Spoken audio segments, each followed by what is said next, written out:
Astaghfirullah. Bismillahirrahmanirrahim. Assalamualaikum warahmatullahi wabarakatuh. Alhamdulillah wassalatu wassalamu ala Rasulillah wa ala alihi wa sahbihi wa mawalah wa la hawla wa la quwata illa billahi wa ba'd. Baik, kita lanjutkan kajian kita, masih membahas kitab Tauhid, dan kita masuk pada bab ketiga, man haqqaqa tauhida dakhalal jannata bighairi hisabin. Siapapun yang memurnikan tauhid maka akan menyebabkan masuk surga tanpa hisab.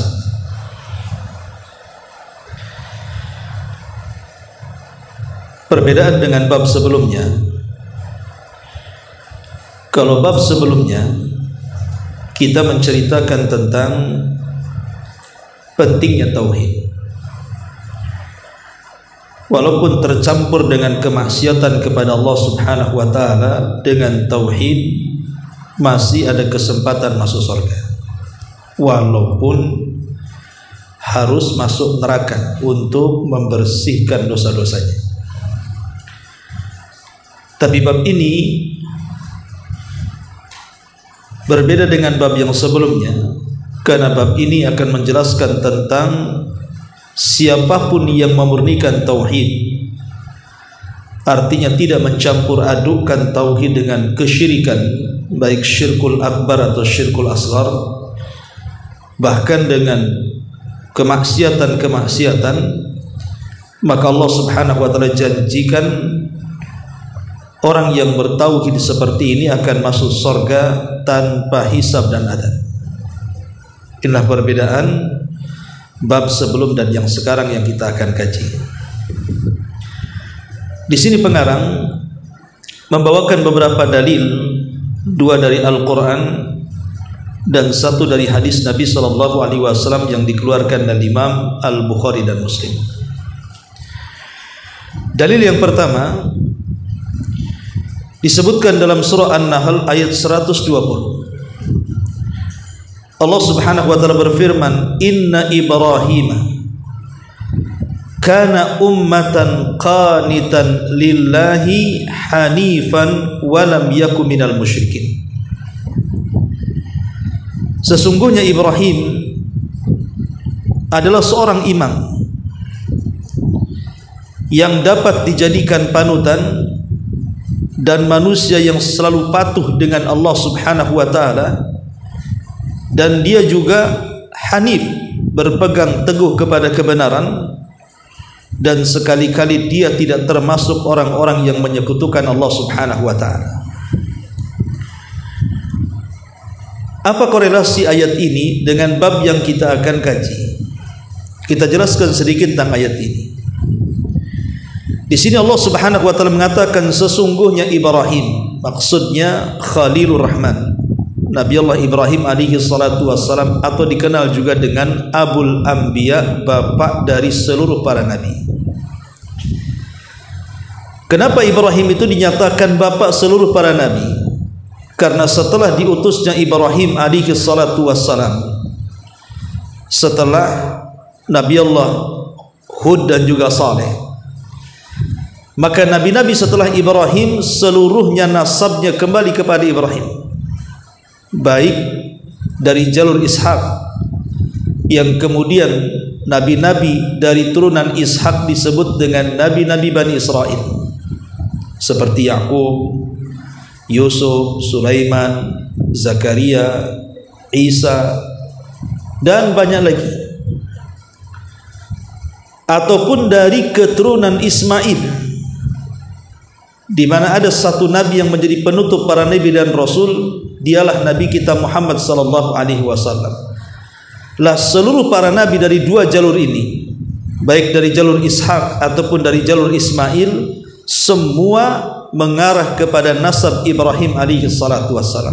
Makanya wajar kalau dia disebut Abul Anbiya, bapak dari seluruh para nabi, atau dikenal dengan Abu Tauhid, bapak dari seluruh manusia yang menyerukan manusia yang lain kepada tauhid. Lah Nabi Ibrahim alaihi salatu wassalam dijelaskan dalam ayat ini kana ummah. Ibrahim itu adalah ummah. Maksudnya ummah di sini artinya imamun yuqtada.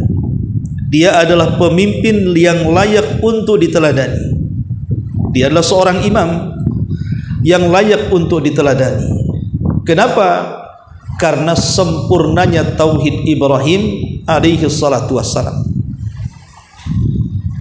Kita lihat sejarah Nabi Ibrahim alaihi salatu wassalam dipenuhi dengan kisah-kisah tauhid. Mulai dari masa remaja dia menghancurkan patung-patungnya Namrud. Kemudian dia dibakar sebab menghancurkan patung-patung itu. Sampai kepada dia menentang orang-orang yang menyembah bintang, bulan dan matahari. Dan dia pun berlepas diri dari kesyirikan ayahanda dan seluruh kaumnya. Sampai akhirnya hijrah dari Irak, kemudian ke Haran, dari Haran kemudian ke Palestina, dari Palestina kemudian ke Mesir, dari Mesir balik lagi ke Palestina. Tidak lain dan bukan untuk mendakwahkan tauhid. Berbagai macam kisah dalam Quran yang menceritakan tentang Ibrahim itu semua berkisar tentang perjuangan beliau tentang tauhid. Makanya sudah wajar Allah katakan di sini kana ummah. Ibrahim ini adalah imam yang layak untuk diikuti karena kesempurnaan tauhidnya. Qanitan lillah. Qanit itu artinya orang yang mulazimut ta'ah, orang yang tidak pernah lepas dari ketaatan kepada Allah Subhanahu wa taala. Itu disebut qanit. Jadi orang yang senantiasa beribadah, orang yang senantiasa melakukan ketaatan dalam bahasa Arab disebut qanit. Kemudian hanifah. Hanif itu artinya agama yang lurus, agama yang benar, yang senantiasa berpaling dari kesyirikan. Dan Allah Subhanahu wa taala tutup walam yakum minal musyrikin, dan Ibrahim bukan termasuk hamba-hamba Allah yang menyekutukan Rabbnya. Dari sini Allah Subhanahu wa taala memuji Ibrahim dengan 4 kalimat. Pertama, Ibrahim adalah imam. Memang dia seorang pemimpin yang layak diikuti. Yang kedua, qanit, dia adalah orang yang senantiasa mulazimut ta'ah, tidak lepas dari ketaatan kepada Allah Azza wa Jalla. Kemudian yang ketiga, hanifah, dia orang yang lurus menegakkan kebenaran. Dan yang terakhir, walam yakum minal musyrikin, dan dia bukan termasuk hamba Allah yang menyekutukan, alias dia adalah orang yang senantiasa mentauhidkan Allah Azza wa Jalla. Jadi korelasi bab dengan ayat ini adalah kalau kita ingin memurnikan tauhid dan menjadi orang-orang yang masuk surga tanpa hisab dan azab, tirulah Ibrahim. Tirulah Ibrahim. Ibrahim adalah nabi yang disuruh oleh Allah Subhanahu wa taala dalam Al-Qur'an setelah Nabi kita Muhammad sallallahu alaihi wasallam adalah Nabi Ibrahim sebagai uswatun hasanah, suri teladan yang layak diikuti. Ini yang pertama. Kemudian ayat yang kedua disebutkan dalam surah Al-Mu'minun ayat 59. Allah mengatakan walladzina hum bi rabbihim la yusyrikun, dan orang-orang yang tidak mempersekutukan dengan Rabb mereka dengan satu apapun. Jadi di antara sifat orang-orang yang beriman adalah orang-orang yang tidak mempersekutukan dengan Rabb satu apapun. Kita tahu bahwa yang mengotori tauhid itu 3 dosa. Yang mengotori tauhid itu 3 dosa. Pertama, syirkul akbar, syirik besar. Kalau orang yang melakukan tauhid melakukan syirkul akbar, bukan hanya mengotori tauhid, bahkan mengeluarkan dia dari tauhid. Kalau yang dilakukan syirkul akbar seperti orang yang bernazar kepada selain Allah, menyembelih kepada selain Allah, isti'anah dan berdoa kepada selain Allah, meminta-minta kepada selain Allah, maka itu syirkul akbar. Bukan hanya mengotori tauhid, mengeluarkan dia dari tauhid. Yang kedua, syirkul asghar, syirik kecil. Seperti umpamanya syirik kecil itu bersumpah kepada selain Allah, ataupun mengatakan kalau bukan karena dirimu tentu tidak terjadi begini dan begitu, ataupun riya dan begitu seterusnya. Memang tidak mengeluarkan dari tauhid, tetapi mengurangi kesempurnaan daripada tauhid. Kemudian yang ketiga, inilah yang mengotori tauhid, tidak mengeluarkan dari tauhid, tidak juga mengurangi kesempurnaan tauhid, tapi mengotori tauhid. Itulah dosa-dosa besar: zina, mencuri, berjudi, menggibah, dan yang semacamnya. Seluruh kabairudz dzunub, dosa-dosa besar, adalah yang mengotori tauhid. Dan orang-orang yang beriman ketika mereka memantapkan tauhid, maka mereka akan menjauhi tiga perkara ini: syirkul akbar, syirkul asghar, dan kabairudz dzunub. Ini dalil yang kedua. Dalil yang ketiga, pengarang menyebutkan satu riwayat yang cukup panjang, kisah Husain ibn Abdurrahman. Saya baca terjemahnya saja. Husain ibn Abdurrahman berkata, satu ketika aku bersama Sa'id ibn Zubair, lalu dia bertanya, siapa di antara kalian melihat bintang-bintang yang jatuh semalam? Jadi Sa'id ibn Zubair rahimahullahu ta'ala bertanya, siapa di antara kalian yang melihat bintang-bintang yang jatuh semalam? Maksudnya meteor, melihat meteor yang jatuh. Kemudian kata Husain bin Abdurrahman, dia mengatakan, aku melihat meteor semalam. Kemudian kataku, ketahuilah, sesungguhnya aku tidak sedang melaksanakan salat, karena aku disengat kala jengking semalam. Lalu ia bertanya kepadaku, lalu apa yang kau lakukan setelah tersengat itu? Aku jawab, aku meminta ruqyah. Kemudian dia bertanya lagi, apa yang mendorong kamu melakukan hal itu? Maksudnya, kenapa kau harus minta ruqyah? Aku menjawab, yaitu sebuah hadis yang diriwayatkan oleh Asy-Sya'bi, yang diceritakan kepada kami. Dalam riwayat itu boleh, tidak ada masalah, kita ini minta ruqyah. Lalu dia bertanya lagi, dan apakah hadis yang dituturkan kepadamu itu? Aku menjawab, dia menuturkan hadis kepada kami dari Buraidah ibn Husayb, di mana Rasul mengatakan, la ruqyata illa min ainin aw humma, tidak ada ruqyah kecuali karena ain atau karena terkena sengatan. Sa'id pun berkata, sungguh telah berbuat baik orang yang telah mengamalkan apa yang telah didengarnya. Tetapi Abdullah ibn Abbas radhiyallahu anhuma, beliau membawakan hadis Nabi sallallahu alaihi wasallam kepada kami, di mana Nabi sallallahu alaihi wasallam bersabda, di sini syahidnya, uridat alayyal umam. Kata Nabi sallallahu alaihi wasallam, ditampakkan satu hari kepadaku umat-umat terdahulu. Apakah dalam mimpinya atau memang diperlihatkan? Fara'aitun nabiyya wa ma'ahu rahtu, wan nabiyya wa ma'ahu ar-rajulu war-rajulan, wan nabiyya wa laysa ma'ahu ahad. Setelah aku ditampakkan umat sebelumku, kata Nabi SAW, aku melihat ada seorang Nabi tidak punya pengikut kecuali satu. Ada yang lainnya, Nabi itu tidak punya pengikut kecuali satu atau dua orang. Bahkan yang lebih parah, aku melihat seorang Nabi tak punya pengikut sama sekali. Kemudian kata Nabi SAW, id rufi ali syawadun azim. Tapi tiba-tiba ketika aku melirik ke sebelah yang lain, aku melihat ada umat yang banyak jumlahnya.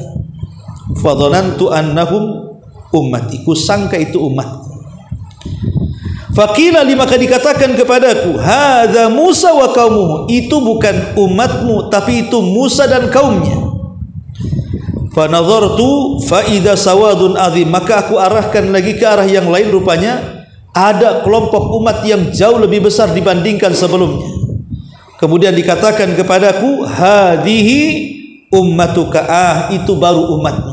Dari sini kita tahu bahwa nanti pada hari kiamat umat terbanyak adalah umat Rasul sallallahu alaihi wasallam.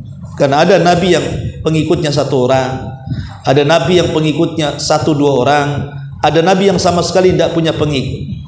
Tapi ada juga yang banyak seperti Musa dan kaumnya. Tapi ada yang jauh lebih banyak dibandingkan mereka adalah umat Nabi sallallahu alaihi wasallam. Makanya kemudian Rasul mengatakan, ketika dikatakan itulah baru umat, wa ma'ahum sab'una alfan yadkhulunal jannah bighairi hisab wala adab. Dan dari sekian banyak umat wahai Muhammad, ada 70.000 yang mereka akan dimasukkan ke dalam surga tanpa hisab dan adab. Tiba-tiba Nabi pun kemudian berdiri pergi meninggalkan para sahabat. Sehingga para sahabat kemudian bertanya-tanya satu dengan yang lainnya, siapa 70.000 ini yang dimaksud Nabi itu? Apakah mereka kami? Apakah mereka anak-anak kami? Ataukah mereka siapa? Karena Rasul tidak menyebutkan sifatnya, hanya menyebutkan jumlahnya saja. Ketika sudah ramai manusia menduga-duga siapa mereka, maka Nabi SAW kemudian keluar di pagi harinya, baru kemudian menjelaskan siapa yang 70.000 orang yang masuk surga tanpa hisab dan adab itu. Kata Nabi SAW, humul ladzina la yastarqun wa la yatatayyarun wa la yaqtawun wa ala rabbihim yatawakkalun. Kata Nabi SAW, mereka adalah orang-orang yang tidak pernah meminta ruqyah. 1. Mereka adalah orang-orang yang tidak pernah tatayyur. 2. Kemudian mereka adalah orang-orang yang tidak pernah meminta untuk diobati dengan besi panas, besi yang diletakkan dalam api sehingga memerah, ya. 3. Kemudian yang keempat, yang terakhir, dan mereka adalah umat yang senantiasa tawakal kepada Rabbnya. Itulah 70.000 yang masuk surga tanpa hisab ini kalau memenuhi 4 kriteria ini. Mereka bukan sahabat, mereka bukan tabi'in, mereka bukan tabi'ut tabi'in, tapi mereka adalah siapa saja dari sejak zaman sahabat, tabi'un, tabi'ut tabi'in, atba'ut tabi'in sampai kepada kita, yang pasti memiliki 4 sifat: tidak minta ruqyah, tidak tatayyur, tidak minta dikai, dan mereka senantiasa bertawakal kepada Allah. Dan ini menunjukkan tentang kesempurnaan tauhid. Orang yang melakukan 4 perkara ini menunjukkan sempurna tauhid. Makanya Allah masukkan mereka ke dalam surga tanpa hisab dan adab. Ada seorang sahabat namanya Ukasha ibn Mihsan, tiba-tiba berdiri dan mengatakan, ya Rasulullah, bisa enggak kau doakan aku termasuk 70.000 itu? Ud'ullaha an yaj'alani minhum. Ya Allah, ya Rasulullah, berdoalah untukku agar aku termasuk mereka 70.000 itu. Tiba-tiba Nabi SAW mengatakan, na'am ya, engkau termasuk dari 70.000 itu. Tiba-tiba setelah Ukasha bin Mihsan bangkit meminta doa, semua ikut bangkit dan mengatakan, aku juga wahai Rasul, aku juga wahai Rasul. Maka Rasul mengatakan, sabaqaka biha Ukasha, telah mendahului kalian Ukasha. Seolah-olah Rasul mengatakan, apakah kalian layak seperti Ukasha? Tapi Rasul tidak kasar ngomongnya, hanya mengatakan, maaf, Ukasha sudah mendahului kalian. Rasul ingin mengatakan kalian belum layak, tapi Rasulullah SAW menggunakan kalimat sindiran dan hanya mengatakan Ukasha telah mendahului kalian semua. Ya. Hadis ini dikeluarkan dari Imam Al-Bukhari dan Muslim. Lalu apa syahid daripada bab ini? Bab ini kan mengatakan, siapa yang memurnikan tauhid maka akan masuk surga tanpa hisab dan adab. Maka hadis ini menjelaskan siapa orang-orang yang masuk surga tanpa hisab dan adab itu. Pertama, mereka adalah orang-orang yang tidak minta diruqyah. Kenapa orang yang tidak minta diruqyah itu dikategorikan termasuk 70 orang yang masuk surga tanpa hisab dan adab? Pertama, liquwati i'timadihim 'ala Allah.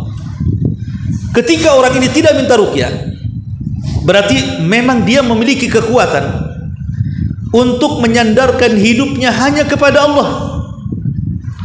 Sebab banyak orang-orang yang minta ruqyah, ketika mereka sembuh kesembuhannya, kemudian dipersangkakan bahwa si peruqyah itulah yang menyembuhkannya, atau bacaan-bacaan si peruqyah itulah yang menyehatkannya. Bukan. Kesembuhan itu bukan datang dari si peruqyah atau bacaan orang yang meruqyah, tetapi kesembuhan itu datang dari Allah Subhanahu wa taala. Si peruqyah dan bacaannya itu hanya sebab saja. Ketika orang tidak minta ruqyah, artinya dia memiliki kekuatan, hanya bersandar kepada Allah Subhanahu wa taala. Ini yang pertama. Yang kedua, orang yang tidak minta diruqyah itu dia punya kemuliaan jiwa. Dia punya kemuliaan bahwa dia tidak mau merendahkan diri kepada orang lain dengan meminta-minta. Sebab kalau kita datang kepada orang, tolonglah ruqyah saya, hakikatnya kita menjatuhkan kemuliaan kita di hadapan orang. Karena meminta-minta kan, berarti kita berhajat kepada orang itu. Kita tidak punya kemuliaan. Orang yang tidak minta diruqyah, kenapa? Karena mereka ingin meletakkan kemuliaan itu hanya kepada Allah. Kalaupun harus menghinakan diri meminta, hanya kepada Allah saja, bukan kepada si peruqyah. Ini yang kedua. Kemudian yang ketiga, dia menjaga hati. Jangan sampai kemudian hatinya berpaling kepada para peruqyah. Yang seperti saya katakan tadi, hatinya kemudian ada sedikit mengakui jangan-jangan yang menyembuhkan itu karena peruqyah fulan dan alan, bacaan fulan dan fulan. Maka dia jaga hatinya. Dia hanya memberikan hatinya kepada Allah Subhanahu wa taala. Inilah di antara sifat yang pertama orang yang sempurna tauhid adalah orang yang tidak minta diruqyah. Sebenarnya para ulama mengatakan, apakah hukum minta diruqyah ini? Meminta orang untuk meruqyahnya tidak boleh. Ya. Boleh saja hukumnya. Cuman masalahnya kalau dia meminta ruqyah akan dikeluarkan dari 70 orang, 70.000 orang yang masuk surga tanpa hisab dan azab. Kecuali kata para ulama seperti yang difatwakan Lajnah Daimah, Syekh bin Bas dan yang lainnya, mengatakan kecuali kalau dia punya penyakit dan tidak bisa disembuhkan kecuali ruqyah. Dia tidak punya penyakitnya. Dia punya penyakit tidak bisa disembuhkan dengan medis. Dia tidak bisa disembuhkan dengan dokter, dengan obat-obat apotek dan begitu seterusnya, tapi hanya bisa disembuhkan dengan cara diruqyah. Kalau memang itu kenyataannya, maka meminta ruqyah disebabkan tidak ada yang bisa menyembuhkan kecuali dengan ruqyah, maka kalau dia minta ruqyah bukan termasuk orang yang dikeluarkan dari 70.000 orang yang masuk surga tanpa hisab dan azab. Jadi maksudnya orang yang dikeluarkan dari 70.000 orang yang masuk surga tanpa hisab dan azab ini maksudnya orang yang sengaja memudah-mudahkan sedikit-sedikit minta ruqyah. Gak enak sedikit minta ruqyah, demam sedikit minta ruqyah, gerges sedikit minta ruqyah. Pokoknya sedikit-sedikit minta ruqyah. Ini bahaya. Ya. Ini yang pertama. Yang kedua adalah meminta diobati dengan penyakit kai, dengan alat besi yang disebut dengan kai. Nabi mengatakan, "Asy-syifa'u fi thalathatin, fi syurtati mihjamin, aw syurbati asalin, aw kayyati binarin, wa ana anha ummati anil kai." Kata Rasul dalam hadis, terapi pengobatan itu ada 3 cara. Pertama berbekam, kedua minum madu, dan yang ketiga kai, menempelkan besi panas pada daerah yang terluka. Karena begini, dulu di zaman Nabi belum ada barang-barang yang bisa mensterilkan luka. Sekarang kan kalau ada terkena besetan, pisau, silet, pedang, ada alkohol, ada betadin, ada macam-macam untuk mensterilkan luka sehingga tidak takut kalau membusuk apalagi sampai infeksi. Tapi di zaman Nabi tidak ada kan begitu, seperti canggihnya di zaman sekarang yang banyak penelitian kesehatan. Sehingga untuk menghentikan supaya tidak ada pembusukan karena bekas sabetan pedang saat perang, biasanya meletakkan besi panas yang memerah diletakkan di luka itu. Anda bisa bayangkan di zaman itu tidak ada obat bius, sakitnya seperti apa. Nah, sehingga Nabi SAW di ujung hadis mengatakan, wa ana anha ummati ankai, tetapi aku melarang umatku berobat dengan kai, kecuali karena darurat. Kalau tidak darurat maka tidak boleh. Ya. Kenapa kemudian meminta kai diobati kai itu mengeluarkan orang dari kesempurnaan tauhid. Karena orang yang diobati dengan besi panas yang menyala itu, sebelum besi menempel di badan kita, perasaan takutnya sudah menyelimutinya dia dulu. Takutnya itu sudah menguasai dia. Sebelum besi nempel, takutnya sudah menguasai duluan.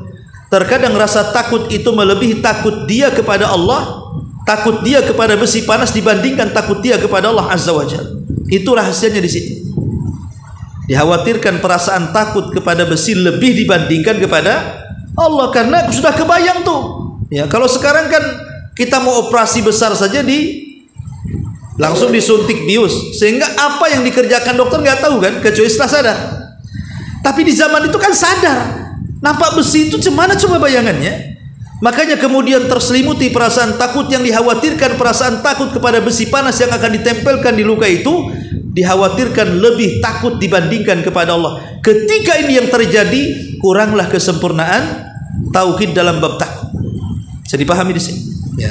Ini yang kedua. Yang ketiga, wala yatatayyar, dan mereka tidak tatayyur. Kalimat tatayyur ini menganggap sial ataupun menganggap untung kepada benda-benda tertentu, kepada sesuatu yang dilihat, yang didengar, yang dimimpikan, yang dirasakan, atau kepada waktu, tempat, dan yang semacamnya. Ini tidak dikenal dalam Islam, karena perkara ini dianggap khurafat. Dianggap khurafat seperti zaman dulu kalau memelihara burung perkutut, kemudian suaranya agak gimana gitu kan, wah ini mahal, kenapa bawa hoki? Kalau suaranya falas enggak gitu ya. Atau mungkin belakangan juga ada orang yang memelihara ikan-ikan tertentu, kalau melihara ikan itu bawa hoki gitu ya. Tapi kan musim-musiman saja itu. Buktinya ikan-ikan yang bawa hoki itu sebentar saja, sekarang jadi ikan goreng, nggak ada harganya kan ya. Ataupun daun-daunan tertentu. Jadi ini tatayur. Bahkan disebutkan tatayur ini pertama terkadang bicara soal zaman, soal waktu. Seperti menganggap bulan Muharram itu bulan sial, bulan Safar itu bulan sial, atau hari-hari tertentu dalam setahun itu sial. Sehingga kalau mau bertanya, kalau di kampung-kampung soal menentukan pernikahan saja harus tanya mudinnya, nanya hari baik, bulan baik, dan tahun baik. Pada semua hari, bulan, ataupun tahun baik di hadapan Allah, karena kita melarang untuk mencela waktu. Allah yang membolak-balikan waktu.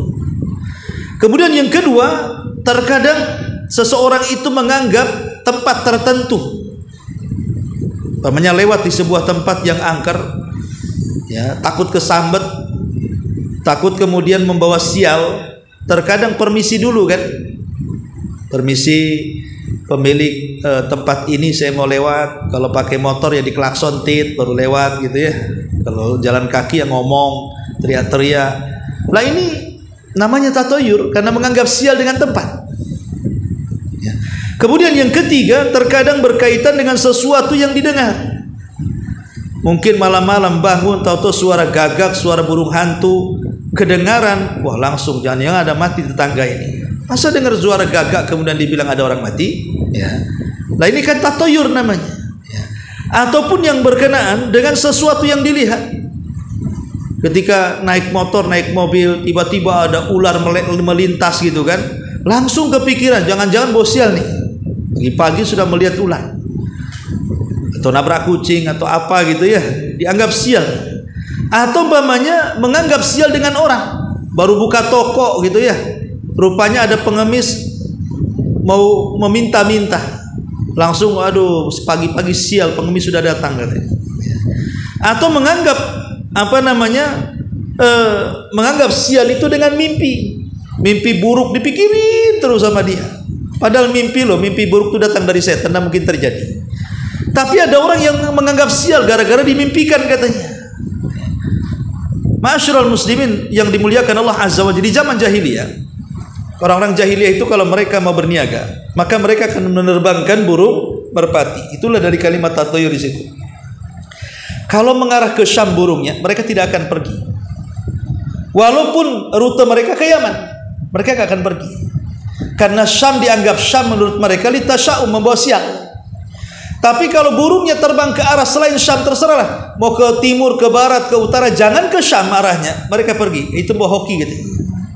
Maka kemudian disebutlah bahwa tatoyur diambil dari kata burung. Itu tradisi jahiliyah. Tapi di zaman dulu hanya burung saja, tapi zaman sekarang sudah macam-macam kan. Suara tokek aja bisa sekarang itu. Coba tokek, hoki ini berapa kali kan itu. Jadi sekarang ini sudah macam-macam tatoyurnya berkembang bahasanya ya. Hurufat takhayul itu makin berkembang. Lah tatoyur ini tidak bisa dibenarkan. Lalu bagaimana seseorang itu melepas dari tatoyur? Pertama, kuatkan keimanan kita dengan qada dan qadar, dengan takdir Allah Azza wa Jalla, bahwa keberuntungan dan kesialan itu sudah ditentukan, bukan karena melihat sesuatu, bukan karena mendengar sesuatu, bukan karena memimpikan sesuatu, bukan karena terlintas dengan hari sesuatu, dengan hari-hari tertentu, bulan tertentu, tahun tertentu. Tidak ada. Hoki dan tidak hoki itu sudah ditakdirkan. Satu ya. Yang kedua, kuatkan tawakal kepada Allah Azza wa Jalla. Tambatkan hati hanya kepada Allah. Segala sesuatu yang terjadi itu kehendak Allah, bukan kehendak yang dilihat, yang didengar, yang dimimpikan, yang dibayangkan, dan begitu seterusnya ya. Kemudian yang ketiga, al-fa'lul hasan, senantiasa tafaul, optimis, jangan pesimis ya. Artinya kalau kita melihat sesuatu di jalan baru lewat, ular lewat, nggak usah dipikirin, nggak terjadi apa-apa kok, nggak ada masalah. Mungkin itu ular lewat saja, itu dia lagi cari pacar kemana, cari betina ularnya, lewat aja, nggak usah dipikirin ya. Ngapain dipikirin kan? Dipikirin justru dari setan itu. Kemudian yang keempat, kalau memang kita ini masih memikirkan sesuatu yang kita dengar, kita lihat, kita saksikan, kita mimpikan, maka bacalah bacaan yang diajarkan Nabi, seperti membaca qul a'udzu birabbin nas, qul a'udzu birabbil falaq, qul huwallah, ayat kursi, akhir surah Al-Baqarah, atau doa-doa tertentu yang diajarkan Nabi SAW. Kemudian yang kelima, berhusnudzan, berbaik sangka dengan Allah, jangan buruk sangka dengan Allah ya. Dan yang terakhir, tentunya kalau perkaranya harus memilih ya, maka istikharahlah kepada Allah Azza wa Jalla. Ini diantara tatoyur, dan itu sangat mengganggu tauhid kaum muslimin. Dan yang terakhir tentu wa ala rabbihim yatawakkalun, bertawakal kepada Allah Subhanahu wa taala. Artinya menyandarkan hati hanya kepada Allah di dalam mengejar sebuah manfaat atau mencegah sebuah madarat. Semua tambatkan kepada Allah. Tawakal ini adalah permisalan tingkat tauhid yang paling tinggi. Orang kalau sudah betul-betul tawakal, pasti tenang hatinya. Contoh umpamanya orang yang mau dipecat di perusahaan, mau di PHK, kan udah ketar-ketir, belum lagi namanya keluar, udah ketar-ketir, jangan-jangan saya pula yang kena di PHK di situ. Pas betul-betul nama dia di sana, kiamat besar tuh. Langsung berpikir, aduh mau kerja di mana lagi, mau makan apa lagi, jangan-jangan itu skenario Allah. Antum dipecat dari PT, rupanya Allah sudah menyediakan pekerjaan yang jauh lebih baik daripada PT sebelumnya. Kita tidak tahu ya. Kenapa mesti kemudian terpikir, bingung? Nah, itulah orang yang tidak tawakal seperti itu tuh. Jadi musibah sedikit saja kayak kiamat kubra. Tapi orang yang bertawakal kepada Allah, pasti dia akan yakin dengan skenario Allah. Boleh jadi Allah Subhanahu wa taala sedang mengatur sesuatu yang lebih baik daripada sebelumnya. Kita tidak tahu. Maka serahkan sepenuhnya kepada Allah Subhanahu wa taala. Bismillahi tawakkaltu 'ala Allah. Lah inilah orang-orang yang menyempurnakan tauhidnya. Lah ketika kemudian Nabi mencontohkan 4 perkara dianggap menyempurnakan tauhid, makanya Nabi SAW kemudian menyambungkan dengan kalimat bahwa orang-orang itu yang pantas masuk surga tanpa hisab dan adab, dan jumlah mereka tidak banyak, hanya 70.000 orang saja dari umat Rasul sejak zaman sahabat hari ini sampai kiamat ya. Berarti memang yang 70.000 itu umat pilihan yang betul-betul tauhidnya tidak tercampur dengan syirkul akbar, syirkul asghar ataupun dosa-dosa besar, baru mereka akan masuk surga tanpa hisab dan adab. Inilah diantara penjelasan para ulama tentang bab man haqqaqa tauhid dakhalal jannah bighairi hisab. Siapa yang memurnakan tauhid maka dia masuk surga tanpa hisab. Baik, sampai di sini. Kalau ada yang bertanya silakan. Kalau enggak kita tutup.